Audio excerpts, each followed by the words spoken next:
Hello everyone, how are you all? I hope you all are good. तो हमने अपनी last video में क्या पढ़ा था अबाउट बोरोड फंड्स, ठीक है। ओनर्स फंड कंप्लीट कर लिए हमने, बोरोड फंड्स कंप्लीट कर लिए, ठीक है। And today will start new topic, ठीक है। उसी चैप्टर का न्यू टॉपिक आगे जो हम आज स्टार्ट करेंगे इस वीडियो में। Okay, so let's start. देखिए फर्स्ट वन क्या है, कुछ वर्ड्स के बारे में हम पढ़ेंगे like lease financing, commercial paper and factoring and depository receipts, ठीक है। ये सारी चीजें क्या होती हैं तो हम इनके बारे में आज पढ़ेंगे, ठीक है। अब देखिए पहला है हमारा लीज फाइनेंसिंग। लीज फाइनेंसिंग क्या होता है? It is a contractual agreement, ठीक है।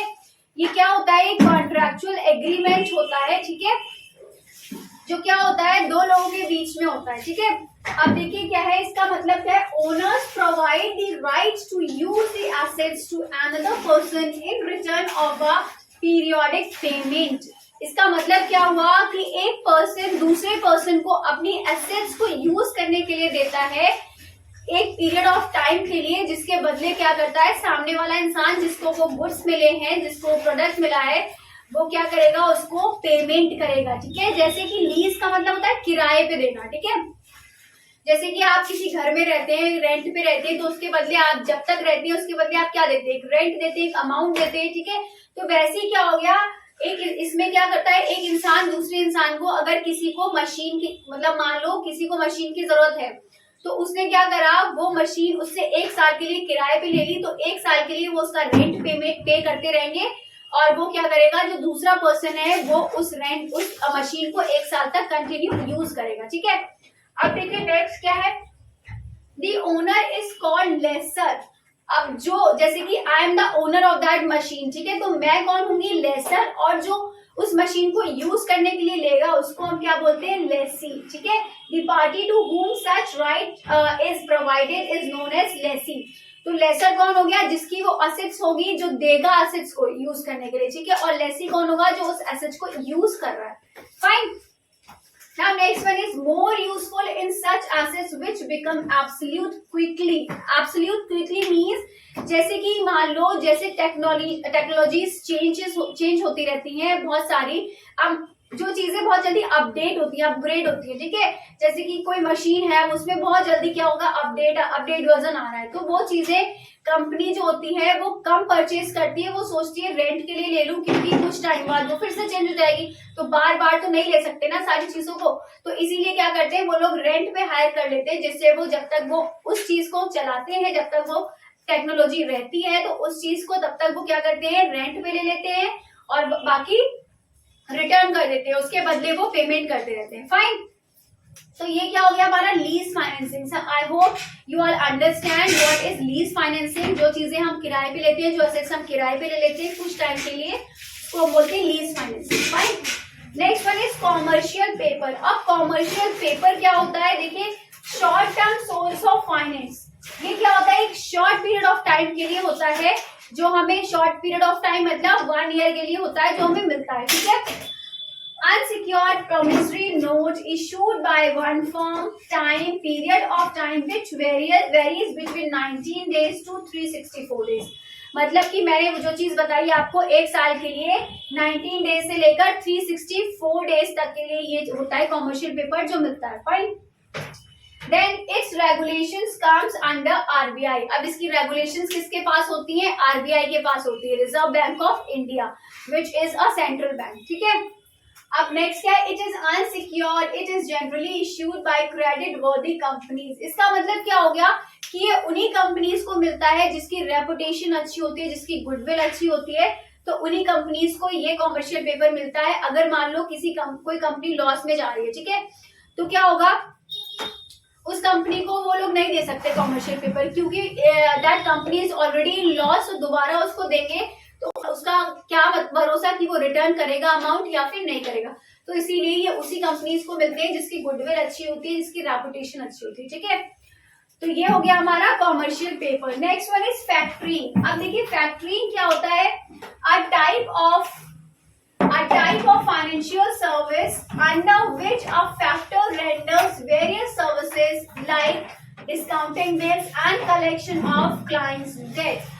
फैक्टरिंग का मतलब होता है कि जैसे कि मान लो मैंने किसी को उधार दे रखे हैं पैसे, ठीक है, मैंने किसी को उधार दे रखे हैं पैसे और वो इंसान पैसे अभी मेरे रिटर्न नहीं कर रहा है, ठीक है, मुझे उससे पैसे लेने हैं बट मेरे पास मुझे भी पैसे की नीड है और मुझे कहीं से पैसे मिल नहीं रहे, तो क्या करते हैं हम फैक्टरिंग करते हैं, ठीक है। एक पर्सन होता है फैक्टर जिसका नाम होता है, उसको हम वो अपने बिल्स जो भी हमारे डिस्काउंटिंग बिल्स हैं और जो डेटर की रिसिप्ट है वो हम उसको दे देते हैं और उससे कहते हैं कि आप ये पैसा उस डेटर से कलेक्ट करेंगे, ठीक है, जिसके बदले क्या होता है हम उनको डिस्काउंट देते हैं। मान लो मुझे 2 लाख रुपीस लेने हैं किसी से, ठीक है, तो मैं उस फैक्टर से कहूंगी कि आप मुझे सिर्फ 1,80,000 उस पर्सन से लेकर देना और बाकी के 20,000 जो 2 लाख है वो आप रख लीजिएगा जब भी वो इंसान देगा, जो डेटर है वो, ठीक है। तो इसको क्या बोलते हैं, इस प्रोसेस को फैक्टरिंग बोलते हैं, ठीक है।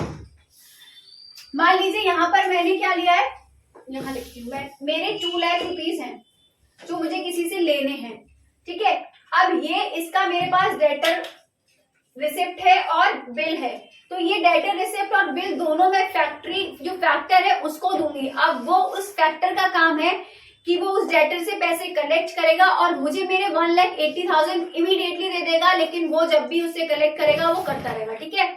अब यहाँ पर देखिए क्या होता है, next one, providing information about credit worthiness of various clients. एक तो ये काम करता है कि वो हमें प्रोवाइड करता है जो अमाउंट है हमारा, ठीक है, वो, और दूसरा काम क्या होता है कि मान लो किसी कंपनी को पैसे लेने हैं किसी दूसरी कंपनी से, ठीक है, तो वो कंपनी को पता नहीं है कि वो उसकी पोजीशन क्या है, रेपुटेशन क्या है, कि वो उसमें लॉसेस में तो नहीं है, तो क्या करते हैं वो फैक्टर हायर करते हैं और वो फैक्टर पता करके बताता है, क्योंकि फैक्टर का रिलेशन हर कंपनी से होता है, तो वो पता करके उनको बताता है कि हाँ कंपनी की रेपुटेशन कैसी है, कि आप ले सकते हो उससे अमाउंट या फिर नहीं ले सकते हो, ठीक है। अब देखिए फैक्टरिंग जैसे मैंने यहाँ पर बताया था कि वो बिल्स देते हैं, तो ये भी 2 तरह का होता है, रिकोर्स और नॉन रिकोर्स। रिकोर्स क्या होता है, जैसे कि मान लो अब एक होता है कि जैसे जो बैड डेट्स का अगर वो उसने पेमेंट नहीं किया है, जो जिसको हमने पैसे दे रखे उसने पेमेंट नहीं किया, तो वो सारा लॉस कंपनी बेयर करेगी, ठीक है। लेकिन दूसरा क्या होता है, नॉन रिकोर्स। इसमें क्या होता है कि जो फैक्टर होता है वो सारा लॉस बेयर करेगा अगर उस इंसान ने, उस डेटर ने पैसे नहीं दिए, ठीक है। रिकोर्स में क्या होता है कि जो कंपनी होती है वो सारा लॉस बेयर करेगी अगर उसने पेमेंट नहीं किया, बट नॉन रिकोर्स में क्या होता है, फैक्टर जो होता है, जो पर्सन को हमने दे रखा है वो बेयर करेगा सारा लॉस, ठीक है। ये जैसे लिखा है non protection against bad debts, ठीक है, या factor assume the entire credit risk, fine. So this is all about factoring. Now depository receipt. अब डिपॉजिटरी रिसिप्ट क्या होता है, देखिए ये डिपॉजिटरी रिसिप्ट क्या होता है, जैसे कि मान लो हमें लोन लेना है किसी से, हमें पैसा चाहिए, फाइनेंस चाहिए, तो हमें लेना है पैसा, ठीक है। अब हम इंडिया से नहीं लेना चाह रहे, हम सोच रहे हैं कि बाहर किसी कंपनी से ले, फॉरेन कंपनी से ले, ठीक है। तो ये क्या करता है, ये फॉरेन कंपनी से हमें पैसा दिलवाता है। अब इसका एक प्रोसेस होता है, देखिए क्या होता है, पहले जो इंडियन कंपनी होती है वो अपने शेयर्स देती है किसको, डिपॉजिटरी बैंक को, ठीक है। अपने इंडियन कंपनी क्या करती है, शेयर्स देती है, अपने शेयर्स डिपॉजिटरी बैंक को देती है, ठीक है, जो आउटसाइड इंडिया के बाहर की कंपनी होती है, ठीक है। उसके बदले हमें डिपॉजिटरी रिसिप्ट मिलती है, फिर वो क्या करता है, इन्वेस्टर को देता है, ठीक है, जिससे क्या होता है हमारे पास फॉरेन अमाउंट जो हमें फाइनेंस चाहिए होता है फॉरेन से, ठीक है, वो मिल जाता है। अब देखिए इसका क्या है, जीडीआर, आईडीआर, एडीआर। इसका मतलब क्या हुआ, जीडीआर मीन्स जो ग्लोबली वर्क करता है, ठीक है, ग्लोबली वर्क करता है, और आईडीआर मीन्स जो इंडिया में वर्क करता है, ठीक है, और ADR means America, globally depository receipt, Indian depository receipt and American depository receipt, ठीक है। अब देखिए जीडीआर होता क्या, it is an instrument issued approval by an Indian company to raise funds from outside India. मतलब कि जो इंडिया की कंपनी है वो फंड रेज करके देती है हमें बाहर की कंपनी से, ठीक है, फॉरेन कंपनी से, उसको हम बोलते हैं जीडीआर, ग्लोबली, ठीक है। अब holder of GDR can any time converts it into number of shares it represents, ठीक है। जो जीडीआर का होल्डर होता है वो किसी टाइम शेयर्स को कन्वर्ट कर सकता है, fine. Next one is holder of GDR does not carry at voting rights. अब जीडीआर का जो होल्डर होता है उसको वोटिंग राइट्स नहीं होते।